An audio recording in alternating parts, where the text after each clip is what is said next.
So let's see if we can do this. We're going to cut a hole in this glass.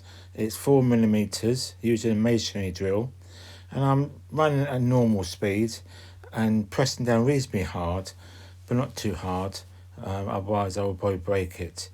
Now they do say that you should use a proper drill for this, but it's obviously a test and see if we can go through the glass without breaking it. So we're going to leave it for a little bit longer. It's taken a few minutes to get to this point. Obviously I've edited the video so you don't waste too much time. Now if you can subscribe, that'd be great. Now we're almost there, about halfway through, and I should be able to get it, but you can see it's overheated the drill bit. Now we're going to continue this and hopefully we can get straight through it. As you can see, it is overheated.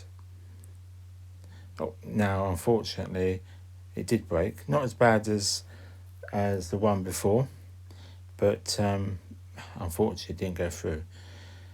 So that didn't seem to work. Hopefully next time, using a different technique, it should. But please, if this found this interesting, please share, like and subscribe.